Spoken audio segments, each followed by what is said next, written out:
Hey guys, I'm Ethan Moore from Stockholm Supply. Lou sent me a message and he is inquiring about these mini mops, essentially whether these are flexible sanders or not. Now, if you don't know what a mini mop is, this right here is a mini mop designed to be used in a rotary tool. Essentially, is this miniature version of our larger sanding mops here. They are made of the exact same material, the Klingspor LS312 or Klingspor Gold, whatever you want to call it.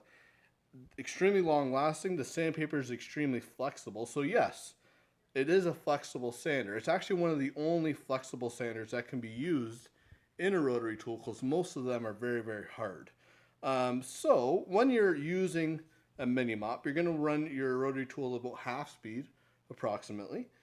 And it does a great job of sanding smaller places, things that are harder for the sanding mop fingers to get into.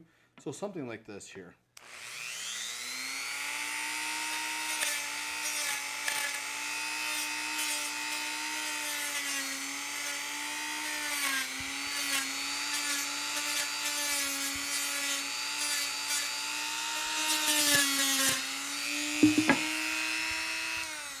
So something like that, the CNC profile here, very easy for it to do, though because there's such a large profile here, this would be tedious compared to by hand, far easier though.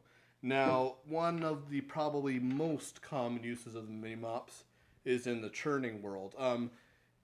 When you're using a mini mop, ideally you're going to have a flexible shaft. I didn't have one handy, but that gives it a lot more flexibility. But when I'm doing small bowls or goblets, where a cup mop that we also make here is a little bit challenging to get inside because of the diameter, or even a 2-inch backup pad can be hard to get right down into the sides and on that bottom lip. Now, with the mini mops, especially on a flexible shaft, does a great job of getting into smaller bowls and goblets, and you can sand right to the bottom as well. So yeah, those are the mini mops there. A very handy little sander. They come in kits where you could get multiple grits with a mandrel, or you can buy them as a refill like I have here with a single grit. 120, 220, 320 are the standard grits. So yeah, that kind of hope answers your question, Lou. If anyone else has any questions, you can email me at info@stockholmsupply.com or just comment on the video. And also add me on Instagram. And if anybody else has any questions, let me know. Thanks for watching.